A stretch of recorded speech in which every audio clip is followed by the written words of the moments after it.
Hari yang seketika itu hilang ingatan karena menabrak pelayan dipanggil oleh Papu. Ketika itu Papu ingin melihat lukisan yang dia bawa. Kemudian Hari memberikan lukisan itu. Karena hilang ingatan, Hari pun lupa bahwa dia akan menikah. Sedangkan pesta akan segera dimulai. Melihat ruangan pesta, ketiga gadis ini teringat akan masa lalunya. Namun ingatan masih samar-samar dan belum terlalu kuat. Setelahnya Hari menggunakan baju jogging padahal pernikahan sebentar lagi akan dimulai. Setelah diingatkan oleh rekan-rekannya, Hari baru sadar bahwa hari ini dia akan menikah. Sementara itu di kamar mandi, Papu membuka lukisan itu. Lalu setelah melihatnya, ingatan Papu melayang ketika 600 tahun lalu. Di saat dirinya diundang dalam acara pernikahan putri raja. Tidak hanya itu saja, dia juga mengingat bahwa adiknya tewas di tangan prajurit kerajaan. Oleh karena itu Papu alias Gama ingin membalas dendam. Papu melempar Neha dengan pedang. Lalu Max menyelamatkan Neha yang membuat Neha mengingat kejadian 600 tahun yang lalu ketika Max menyelamatkan dia. Neha kemudian mendapatkan ingatannya kembali. Di tempat lain, Papu juga melempar Puja. Namun dengan cepat Roy juga menyelamatkannya. Aksi itu membuat Puja juga mengingat kembali masa lalunya, di mana saat itu Roy alias Bangdu menyelamatkan dia. Tidak lama kemudian, Big Boss datang ke acara pernikahan mereka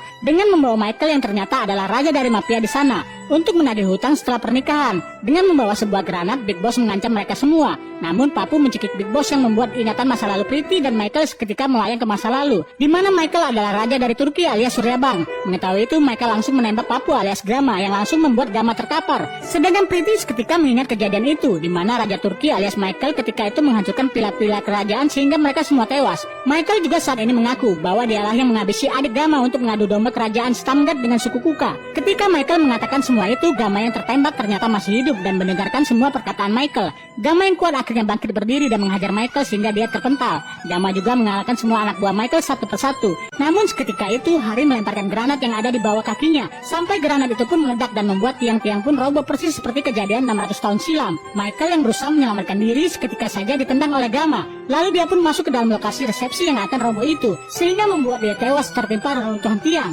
Setelah semua selesai, akhirnya Gama meminta maaf dan mereka semua menjadi keluarga. Akhirnya pernikahan di antara ketiga pasangan itu pun berlangsung dengan pasangan yang sesuai dengan masa lalu mereka.